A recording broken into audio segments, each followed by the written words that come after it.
and welcome to the Specialty Matcha podcast. My name is Ryan, and I'm one of the co hosts. And today is a very unique episode. I'm going to do a monologue of the 5-part series that we released on Uji Matcha that's been released over on our Substack. If you haven't checked that out, highly recommend you do if you want to read it along with the visuals that we have researched and created for it and infographics. So without further ado, Uji-no-Matcha, the inconvenient truth about Japan's most mythologized tea label. And the subtitle is Untangling the Complex Identity of Uji Matcha as an Origin, Brand Concept, Trademark, UNESCO World Heritage Bid, Flavor Profile, and Idea that lives in the mind of everyday consumers. Introduction. You pick up a tin labeled Single Origin Uji Matcha. You whisk it, you drink it, and if you're anything like me, you spend a moment convinced that you're tasting a place, a valley, a river, generations of skill rooted in one specific patch of earth south of Kyoto. That's what I believed for years. Each overheaping scoop carried the taste of the land, tradition, care, legacy, as if drinking this matcha allows you to tap into something larger than yourself. And honestly, it's a beautiful thing to believe. My co-host Sungjin and I started documenting our learning journey on the Specialty Matcha podcast, interviewing industry experts, traveling to Origin, and getting lost in research quests that went far deeper than we intended. A different story started to unfold. The further we went, the larger the definition of Uji Matcha became. What we discovered is that Uji Matcha holds multiple identities. It is indeed an origin, it's a processing style, a trademark, and it's also an idea that lives in the mind of everyday people drinking matcha. And, an idea with expectations. And these identities don't always agree with each other. This is the story of how Uji slowly detached from its geography and became a brand large enough to contain 4 prefectures, and in the process, ended up mythologizing all the wrong things that makes great matcha great. So what is Uji Matcha really? Let's start with the most basic question. What does Uji Matcha actually mean? Ask any consumer and you'll probably hear something like matcha from Uji. And why wouldn't they? It has a self-descriptive name that implies an origin. Many vendors spend paragraphs talking about Uji's pristine landscape, its legendary terroir, and generations of skill keeping the tradition alive. Consumers are primed to believe that they've found a single origin product with unique and distinctive flavors from what is often crowned as the ultimate terroir for growing matcha. But the legal definition tells a different story. According to Japan's Patent Office Regional Collective Trademark Registration, number 6226519, quote, Uji Matcha is made from tea produced in 4 prefectures, Kyoto, Nara, Shiga, and Mie, which is processed by a Kyoto company using a method originating from the Uji region and then crushed and ground into a fine powder, close quote.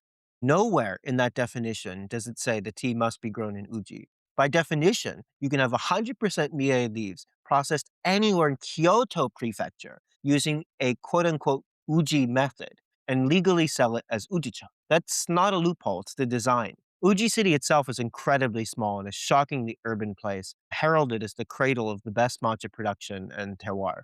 Tucked between highways, roads, and residential homes, Uji's tea-growing landmass is even smaller. Although accounts vary, there are only about 35 families who are actively farming in Uji itself. According to the Kyoto Prefecture's 2024 agricultural report, Uji proper has 77.8 hectares of tea fields, which represents about 5% of Kyoto Prefecture's total tea acreage. By production volume, it's even smaller, 37.6 tons of tencha, or unground matcha, compared to over 1,000 tons across the prefecture. That's 3.6 of Kyoto's tencha production. And the 4 quote-unquote Uji Matcha trademark prefectures in total produced at least 1,500 tons of tencha combined. And then there's the blend rule. Under Japan's tea labeling standards, a product only needs to contain 50% tea from the 4 prefecture zone to qualify as, quote, an Uji Matcha Blend.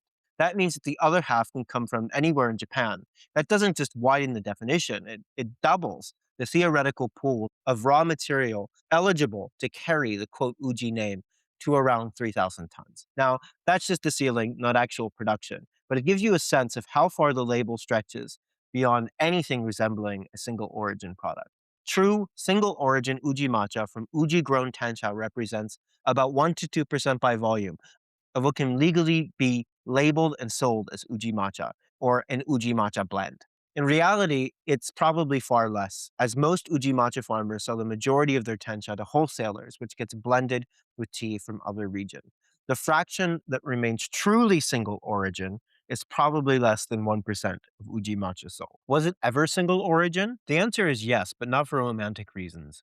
Uji matcha was once a genuine single origin product, and it was single origin because it was illegal for it not to be. The story begins not in Uji but in Togano, a cluster of hills northwest of Kyoto. For roughly 2 centuries after the monk Eisai brought tea seeds from China in 1191, the finest tea in Japan came from Togano, where the Keigon priest Mayo planted seeds at Kosanji Temple. Togano tea earned the label honcha, or quote, real tea, while everything else was dismissed as he-cha, or non-tea. This wasn't a distinction of processing method or flavor profile, it was a status claim. You were either drinking the real thing from the right mountain, or you were drinking everything else. Historian Robert Hellyer notes that Togano's advantage had a surprisingly practical explanation. The temple sits deep in mountain recesses, and the natural canopy of trees shelters the fields, blocking sunlight and reducing photosynthesis. In other words, Togano's microclimate was doing exactly what artificial shading would do later on purpose, preserving the amino acids, giving it sweetness. What was a tribute to the mystique of place was actually an accident of shade.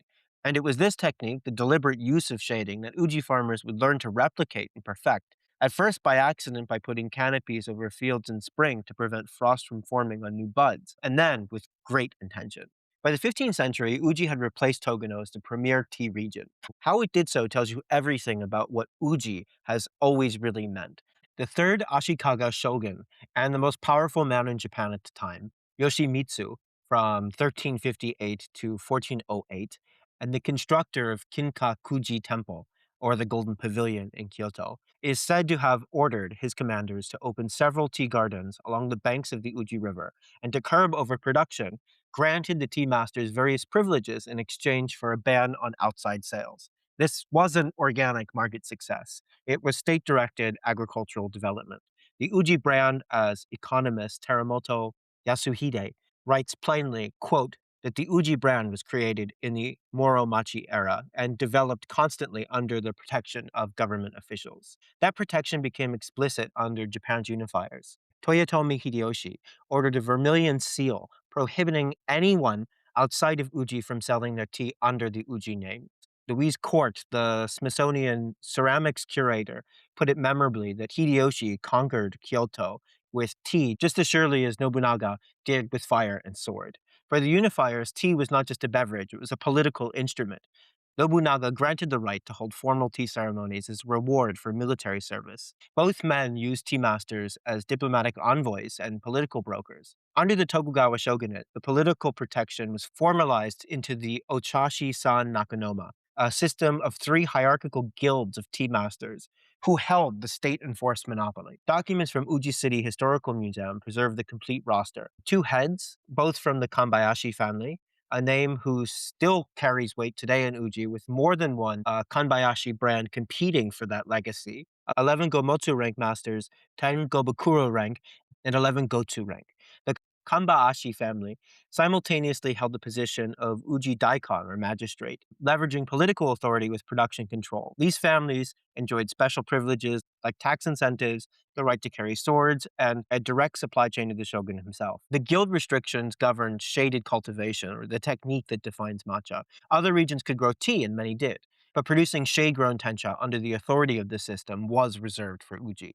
The monopoly was enforced with surprising rigor, with all new tea shipments from Uji were banned until the shogun's own tea jars had departed the city. And the terroir that made Uji famous, it was deliberately manufactured through fertilizer selection. This is a point that deserves more attention than it usually gets because fertilizer is one of the single most important variables in determining the final flavor profile of matcha. It was true in Edo and remains true today. In a 2012 paper titled How Green Was My Night Soil, Harvard historian David Howe documented the excremental economy of Edo-era Japan. Night soil is the polite term for what it actually was, human excrement or poop, collected from urban households and sold to farmers as fertilizer, and it was not all valued equally. Howe found that Uji tea farmers in the 1830s insisted in sourcing their night soil from only 2 streets in a wealthier district in Kyoto, where the residents of the nobility were concentrated. The reason is simple. Wealthier households had diets rich in protein produce feces with significantly higher nitrogen content. Nitrogen is the key nutrient for promoting amino acid production, which gives matcha its characteristic umami. There's something remarkable about this system, especially because the science wasn't understood at the time. Fish is a dietary staple in wealthier Kyoto households, and fish-based fertilizer were also widely used in Japanese agriculture, but applying fish directly to soil has a problem: salt. The beauty of routing fish proteins or human digestion is that the human kidneys filter out the salt, excreting it through urine and sweat. What results is feces that's nitrogen-rich organic matter without the soil-damaging salinity that direct fish fertilizer would bring. Uji farmers weren't just recycling waste, they were in fact running a biological desalination process to optimize the soil for tea production. Talk about a circular food economy. The obsession with fertilizer management in Uji families is not just a historical curiosity. It persists to this day. Suji-san of Seicha Sujiki in Uji Shirakawa is frequently cited as one of the most awarded tencha producers in Japan, with accolades including the Prime Minister's Award and 6 Minister of Agriculture Awards. As Ongjin and I had learned and documented in the Specialty Matcha podcast after meeting Suji-san for the first time, the art and science of fertilizer application in his field is beyond meticulous. He weighs the pros and cons of variables most people would never consider: how clay versus sandy soil types affect fertilizer absorption, how the ambient temperature and rainfall alter nutrient uptake, and the accumulation of gas created by rapeseed cake-based fertilizer damaging root structures, salt residues left behind different types of fish meal, and even the power of glutamic acid-rich fermenting sugarcane byproduct. And that barely scratches the iceberg of the list of the degree of sophistication that Suji-san does to fertilize his fields. This matters because arguably the single most important flavor profile that determine matcha quality is umami. And where does umami come from? Amino acids like L-theanine produced in the tea plant from nitrogen-rich soil. Shading amplifies the effect by artificially inhibiting the biochemical pathways that would otherwise convert these sweet and savory amino acids into bitter and astringent catechins. The entire system, fertilizer and shade together, is an exercise in human intervention. The flavor profile we now attribute to, quote, Uji terroir was never really about the dirt. It was always about what people put into it.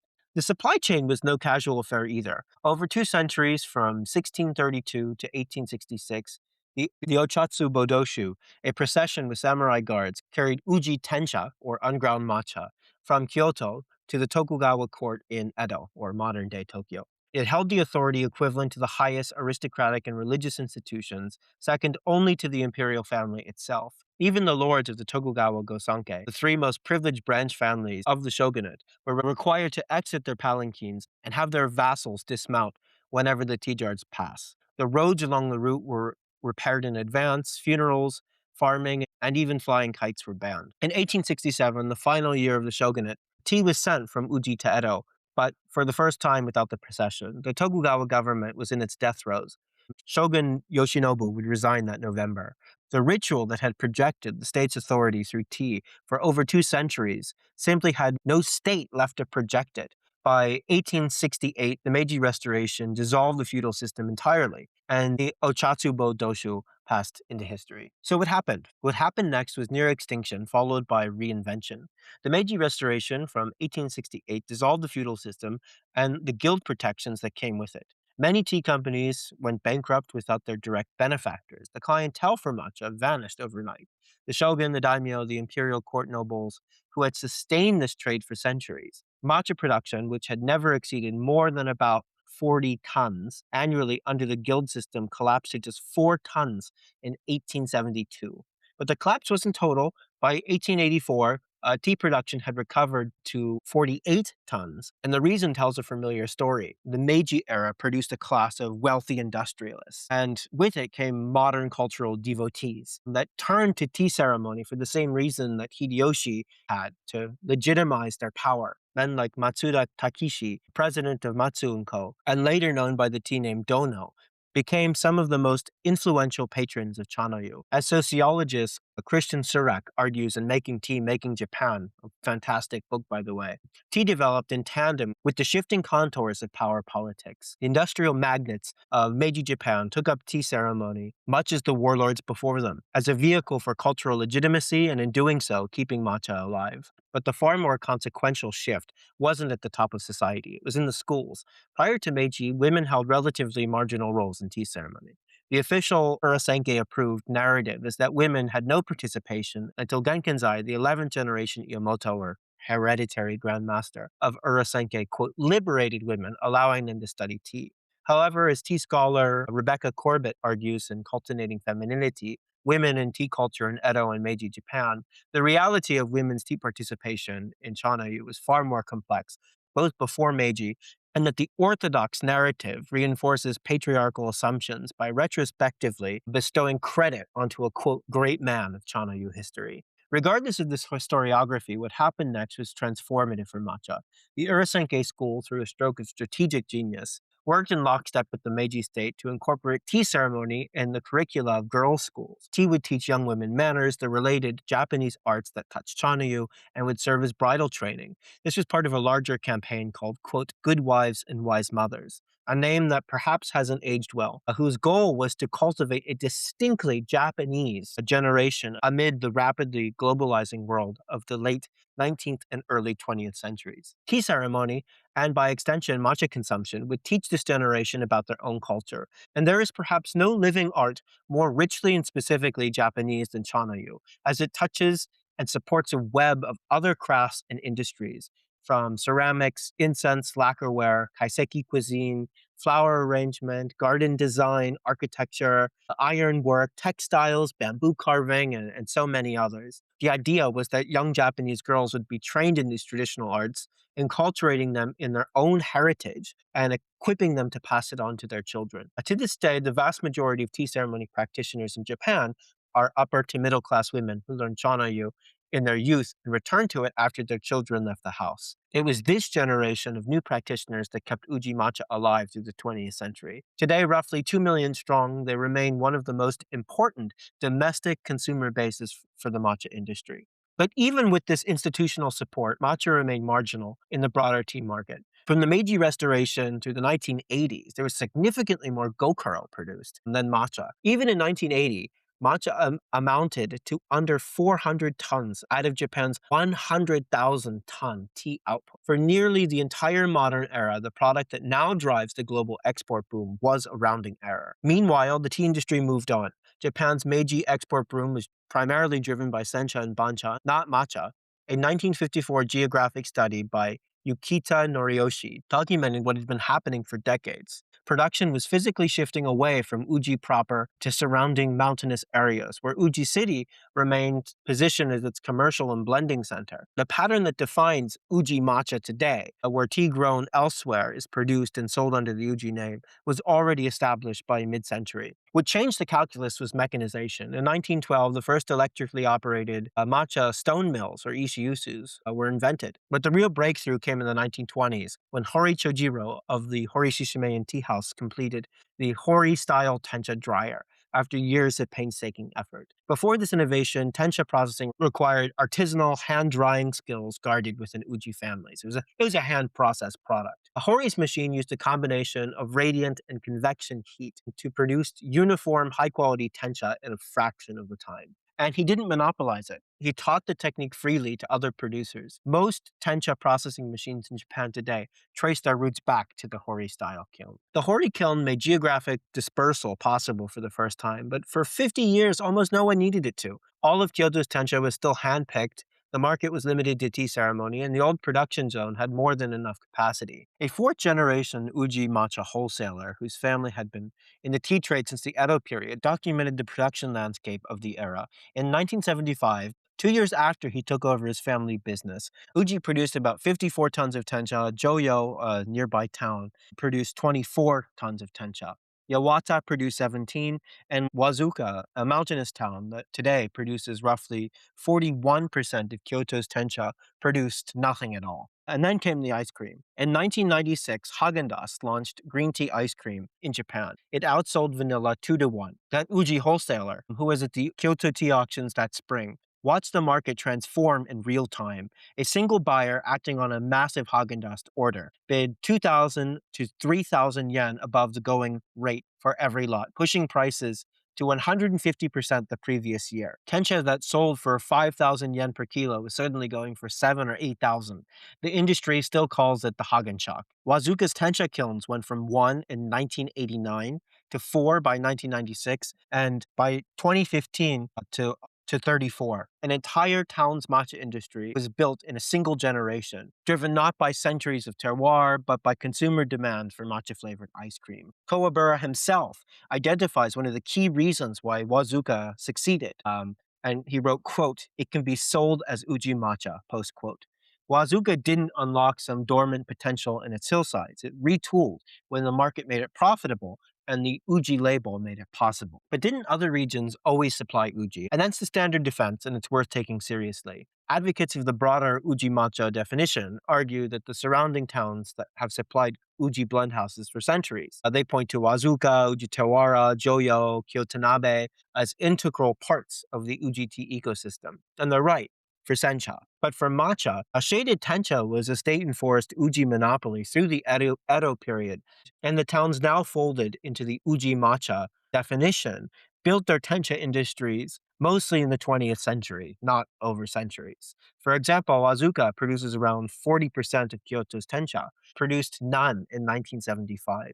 The terrain compounds the point. The steep slopes and wind of places like Wazuka would have made shaded cultivation extremely difficult, perhaps commercially impossible, without the invention of kamesha, or synthetic shading cloth, that spread throughout the 20th century. The shading technology of the Edo and Meiji Japan was not good enough for tencha cultivation to spread to mountainous terroir, especially windy mountainous terroir. The tana, or the shelf and frame canopy, needs relatively flat ground, and the Hanzu reed and rice straw covers blow off easily, especially on hillsides. Untangling sencha from matcha. This is the conflation at the heart of the broader Uji Matcha definition defense, is that Uji-cha is a broad category that covers sencha, gokuro, and matcha, and the surrounding region supplied sencha to Uji blend houses, and this is widely understood as true in the trade. But here's the irony. You talk to any Uji-based matcha farmer, and they'll tell you almost no one in Uji produces sencha anymore,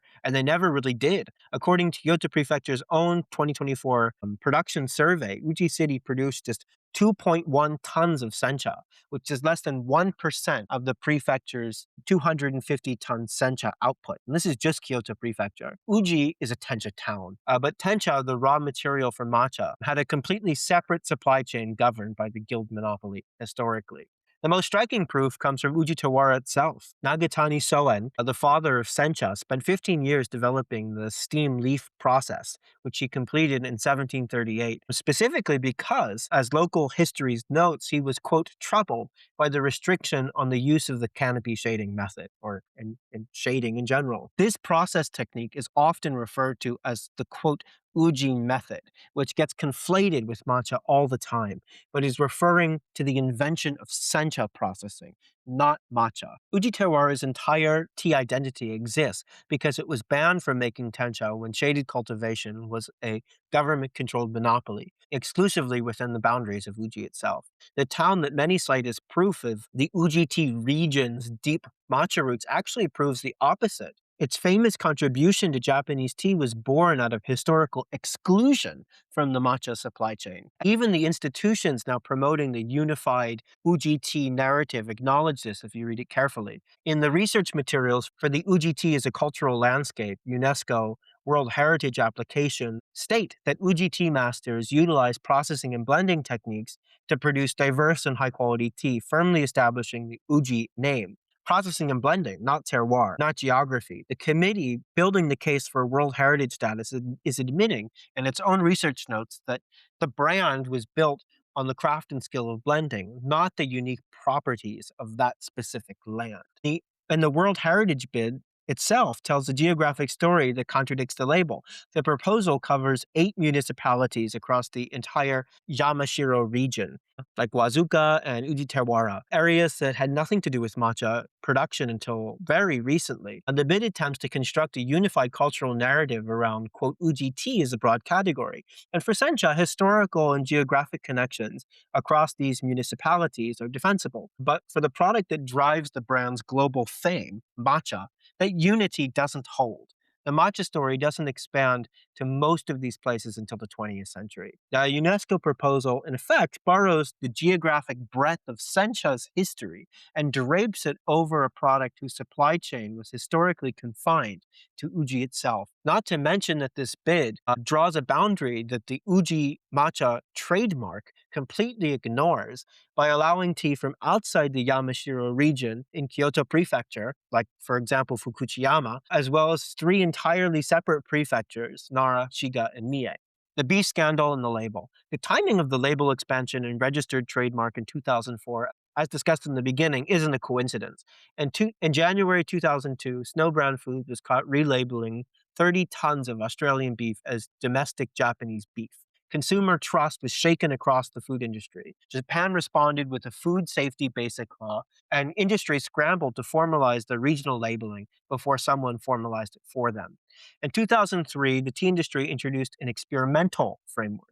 Uji tea must contain at least 50% Kyoto-grown tea, but no consensus was reached because there simply wasn't enough Kyoto leaves to meet demand. On March 25, 2004, the Kyoto Prefectural Tea Chamber expanded the definition at Uji City Hall. As the Kyoto Shimbun reported, quote, the chamber decided on voluntary standards for Uji tea origin labeling on March 25th, stipulating that, quote, Uji tea must be, quote, produced in Kyoto, Nara, Shiga, and Mie prefectures and processed within the prefecture. The idea for a 50% Kyoto requirement vanished. The industry's response to a crisis of honesty was to make the label broader, not more precise. These are not centuries-old tencha and matcha suppliers. They are loose-leaf tea regions that pivoted when the market demanded it. For contrast, look at Nishio. Producers in Nishio, an Aichi prefecture, secured a GI, or geographic indication, protection in March 2017, tying, quote, Nishio-Matcha to a specific place with strong sourcing rules. Only matcha from tea grown and produced entirely within Nishio City, Anjo City, and, excuse my pronunciation, Hazugun Kira-cho could carry the name. But by February 2020, they withdrew from GI, the first time any product have ever been removed from Japan's GI protection list. The restrictions priced them out roughly 3 times above competitors. They chose volume over provenance. Uji chose the opposite path, keep the brand loose and absorb the volume. Neither choice serves the consumer particularly well. What makes the Nishio story especially interesting is scale. Japan's Ministry of Agriculture, Forestry, and Fisheries, or MAF, describes Aichi Prefecture as one of Japan's leading tencha production areas, with 70% of its aracha, or unrefined bulk tea, being tencha. This is not a boutique operation. And yet most consumers outside of Japan have never heard of Nishio Matcha. The demand cycle funnels their attention elsewhere. Does it even matter? As the earlier sections laid out, most matcha labeled, quote, Uji Matcha neither comes from Uji nor is processed there. The loosest definition is the, quote, Uji Matcha Blend. It can be split 50-50, half from the Four-prefecture trademark zone, Kyoto, Nara, Shiga, and Mie, and processed in Kyoto Prefecture, and half tencha from elsewhere such as Nishio, Kagoshima, or among the industry's more shady players, perhaps from China. From there, the definitions tighten to the Four-prefecture zone alone, then the Yamashiro counties of southern Kyoto, and the, quote, Wazuka Matcha equals Uji Matcha camp, and finally, the true single-origin Uji Matcha made from Uji-grown tencha. And this is where the inconvenient truth gets uncomfortable, because the deeper problem with, quote, Uji Matcha isn't just that it's geographically misleading and unclear, it's that even if it were from Uji, it wouldn't explain the quality. Over the past few years on the Specialty Matcha podcast, Sungjin and I have had dozens of conversations with producers, blenders, researchers about what actually determines matcha quality. The consensus, spoken quietly at first, but now more openly, is that terroir is one of the least important variables of the final cup. The flavor profile of matcha is overwhelmingly determined by human decisions. Shade timing and duration, fertilizer type and application schedule, cultivar selection, tencha kiln temperature and airflow management, and the speed of the stone mill and pressure. Change any one of those variables and you change the taste dramatically. Given the same techniques, quote, Uji-style matcha can be produced anywhere, and it is. And it doesn't make it necessarily fake. It makes it a triumph of human craft not just a miracle of soil and place. The mythologizing of Uji as a terroir has reached the point of dogma, and the single origin framework that the specialty market has imported from coffee and wine doesn't map onto matcha the way we want it to. When a company stamps, quote, single origin Uji on a tin, they're telling you to taste a place, but what you're actually tasting is the accumulated knowledge of shading calibration, nitrogen management, and centuries of intentional genetic drift that produced cultivars like Goko, Uji Hikari, Asahi, and the specific processing decisions of whoever handled the leaf after harvest. The single origin concept is being overfitted onto a product that it doesn't describe. This misattribution has real costs. Skilled producers outside of the quote right geography struggle to get recognition. Mediocre matcha can write a famous name, and consumers never develop the vocabulary to understand what they're actually paying for. The mythology protects the wrong things. It's deception for the sake of misattributing quality.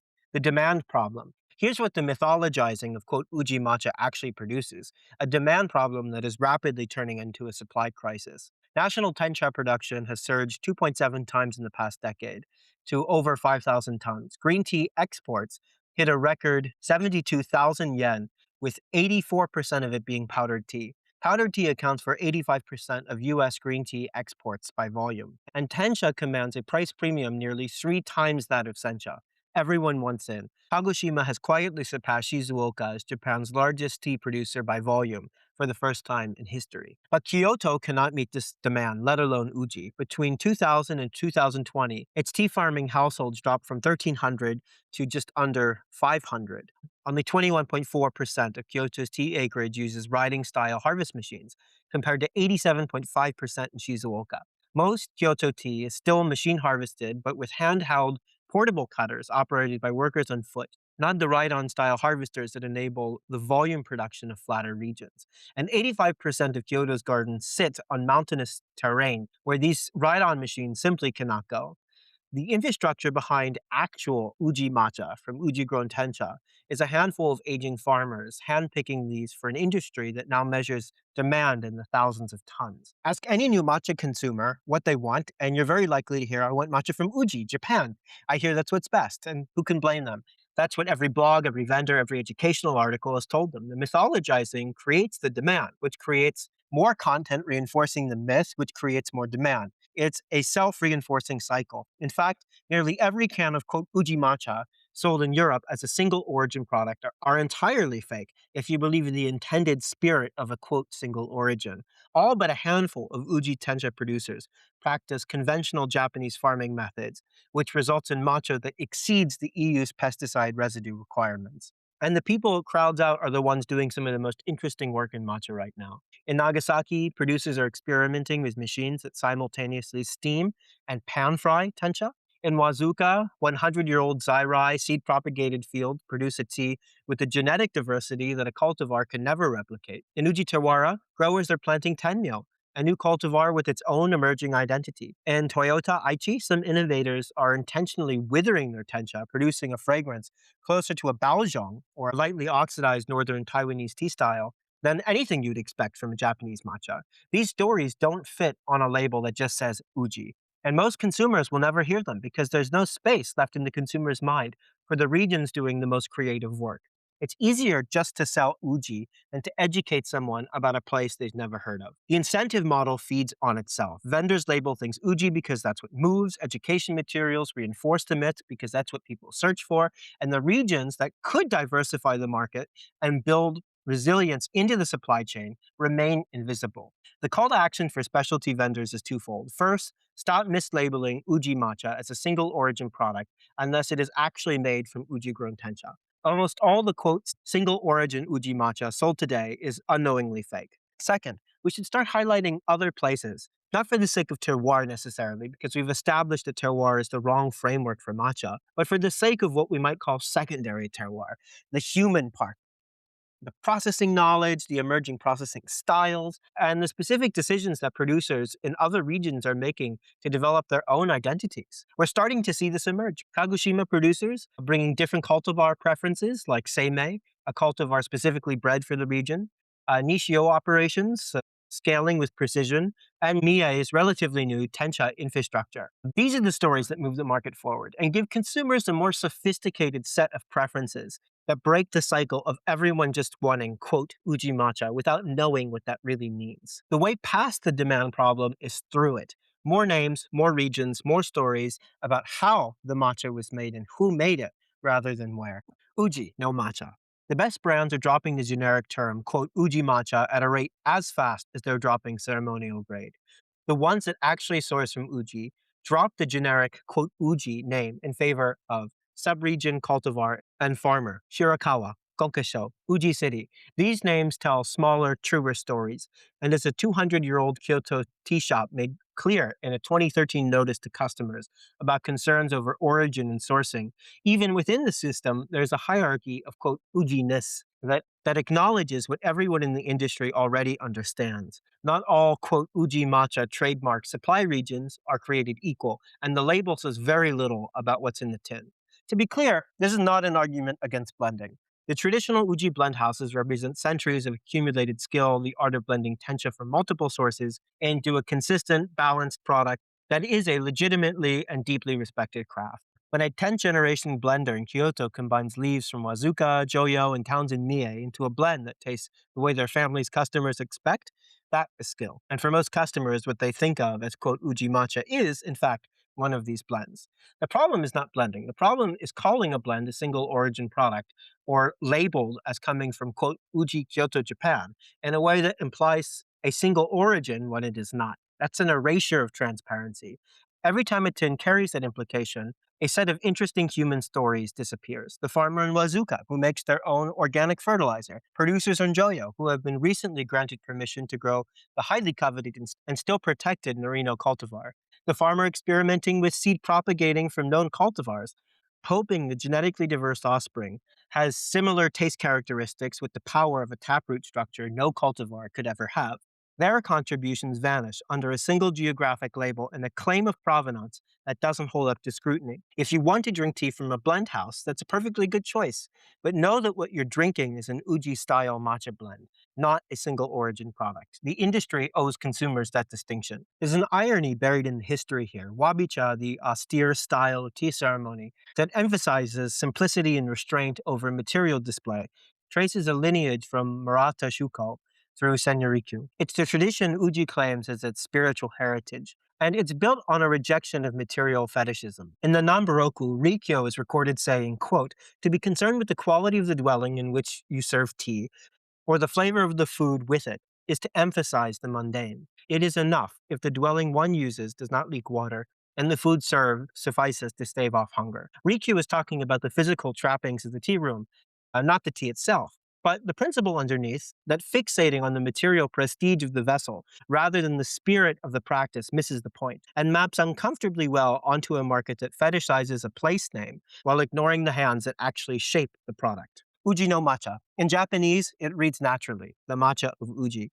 But reading in English, a second meaning surfaces. Uji-no-Matcha. Almost no Uji matcha comes from Uji. One reading is a tribute to a centuries-old accumulation of processing knowledge and craft, and the other is a lament that almost none of it comes from the place the label claims. Both readings are true. The matcha of Uji is real, but it's not just a place, it's a method. It's a lineage of processing knowledge, an accumulated understanding of shade and steam and stone.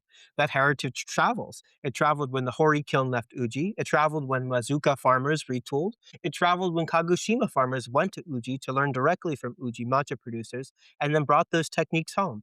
It's traveling now as producers across Japan are building new facilities with new ambitions. And it's traveling beyond Japan's borders entirely. Kitagawa Hanbei, a sixth-generation Uji tea house founded in 1861, has established a subsidiary in Dawu County in Hubei province in China, applying Uji cultivation and processing methods with the stated goal of building a matcha base, quote, as famous as Japan. Aya, the major Nishio producer, set up a subsidiary in Zhejiang in China in 2005. The craft doesn't care about borders. In a way, all matcha grown outside of Uji is at least in part spiritually Uji matcha, since Uji was the birthplace of shaded cultivation and was the only place in the world where it was practiced for hundreds of years. In recent years, an explosion of non-Japanese founded, quote, single origin matcha companies have begun celebrating the human stories underneath the tea. Many of these founders wandered into Japan without context or connections, fell in love with the product, and started asking questions. Is this from Uji? Turns out to be a shockingly complex question and is almost always answered with yes. And the unspoken communication is typically yes, it is blended in Uji or in a nearby Yamashiro town like Kyotonabe or Uji Tawara. Or yes, it meets the trademark definition. Brand owners and suppliers frequently talk past each other when discussing origin. And the all too painful and awkward question of, quote, does this matcha come from Uji grown tencha almost never gets asked. This isn't just an Uji problem. With Nishio's GI withdrawal, producers are almost certainly blending in tencha from higher volume areas and labeling it as Nishio matcha. And the problem isn't just limited to matcha. Until recently, it was entirely legal to blend in tea from a higher volume region with less consumer cachet, like Kagoshima, into Shizuoka sencha. Sourcing with accurate provenance to sell a truly single origin product is very difficult in Japan.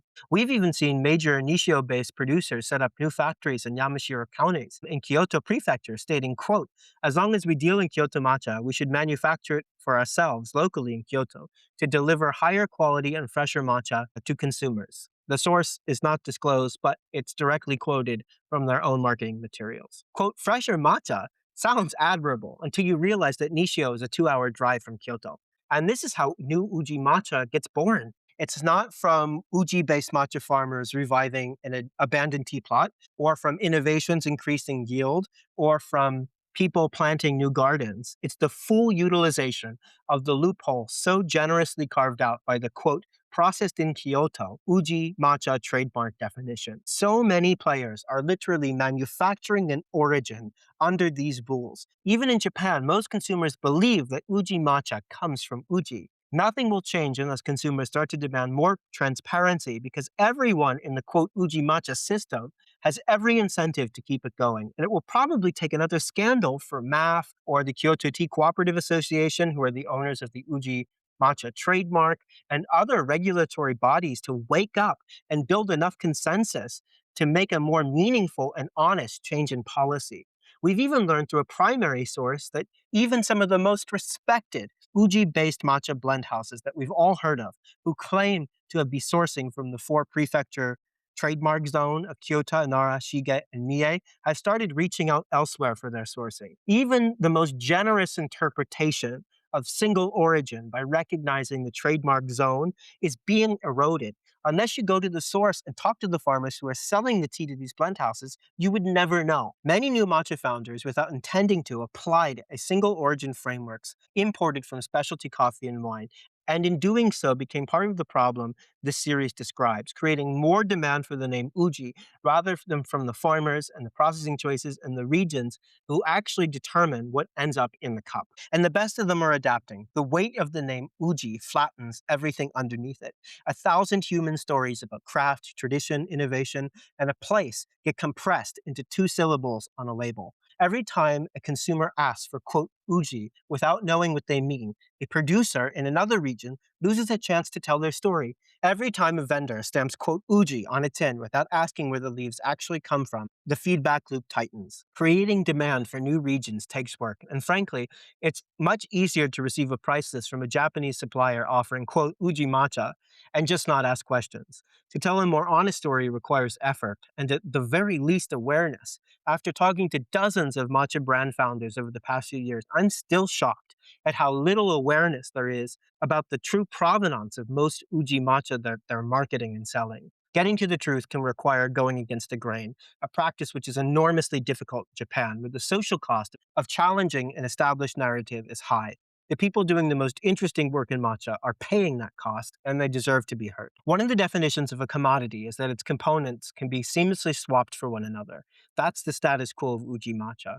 But a Samidori cultivar from a specific harvest, from a specific farmer, in a specific region, that's infungible. That's specialty. And specialty is the kind of market the matcha industry is going to need if it wants to survive. Many people assume that a, quote, licensed Japanese tea master or a decade-long tea ceremony practitioner are tea connoisseurs and directly support an industry of farmers not only upholding tradition, but also innovating and moving the ball forward.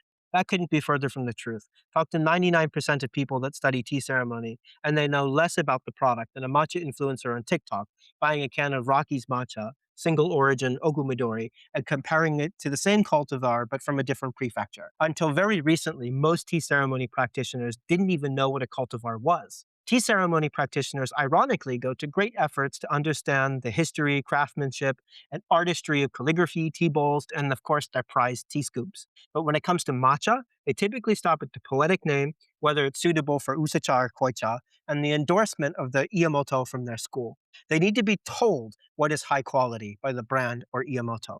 These are not people who have been educated or trained enough to be willing to pay for a product with true provenance and a transparent label that recognizes the effort of the people who actually make the tea. Every poetically named product erases the hands of the people that touch the leaf and simultaneously relieves the consumer of the burden of acquiring preferences and cultivating their own gustatory judgment on objective facts that determine matcha flavor profile outcomes. There is no celebration of cultivar, shading style, regional processing technique, fertilizer philosophy, and all of the factors that produce an incredible, largely unappreciated diversity of human stories and flavor profiles. Tea ceremony practitioners who represented the overwhelming demand for matcha through the 20th century are aging out. Japan's birth rate hit a record low in 2024, dropping below 730,000 births for the first time. In recent years, Japanese adult diaper sales have outgrown baby diaper sales. The future of Japanese tea and matcha in general is not in the domestic market. Young Japanese are not studying Chana en masse, and the days of, quote, good wives and wise mothers is gone. Although abysmal by G7 standards, Japan has made progress on women's rights, thus weakening the structural pipeline of new tea ceremony practitioners discussed in part two. In 2024, Maruku Koyama-en made an announcement that was the shot heard around the world. It shocked everyone and honestly came as a bit of a surprise that for the first time in its 300-year history, they might sell out of matcha. The matcha boom created global demand like this industry has never seen, and nearly all of it is for, quote, Uji Matcha. Everyone believes they're buying a single origin product. The reality is that they are guzzling a trademark. This is a collective hallucination, and the industry has every incentive to keep it going. Seemingly out of nowhere, an entirely new and global market caught this very traditional industry by surprise. And these consumers care about very different things. Ideas of knowing where your food came from, who grew it, and what makes it special are the cornerstones of contemporary global culture. The matcha boom gave this industry a future. Transparency is the only thing that will let it keep one. You pick up a tin, you whisk it, you drink it, and the liquid is vibrant and thick and sweet in a way that has nothing to do with sugar. The tin told you something before you opened it. Samidori cultivar, 25 days shaded, fertilized with oyster shells, fish meal, and rapeseed oil cake, stone milled by a producer who you can look up and whose method you can trace. Somewhere in that sweetness is an amino acid called L-theanine, built from the nitrogen in that fish meal, amplified by those weeks of darkness that kept the leaf from converting it into something bitter. Every decision is legible, every hand is named. The craft in your bowl has a lineage. It started in Uji 4 centuries ago in a handful of families who guarded it with the force of the state and has been traveling ever since. You take another sip. It's still beautiful. It might even be more beautiful now that you know what you're actually tasting. Not a place, not the false illusion of a place, but of everything someone chose to bring that matcha to life. A commodity is something you consume. A specialty product is something you choose. Most people never learn the difference because they stop reading at Uji. And that concludes the end of the Uji-no-Matcha series. Thanks so much for listening. This was over 1 year of accumulated research. It was quite the battle putting it together. If you made it this far, I'm incredibly grateful. If you have any questions or pushback, let us know. We have a couple other articles coming down the pipeline that are kind of branch offshoots of some of the research that we couldn't include in this piece because it would have really exploded the length. So stay tuned for more content on the Substack. And if you enjoyed this, please consider sharing it with a friend. And we'll see you in the next one. Thanks.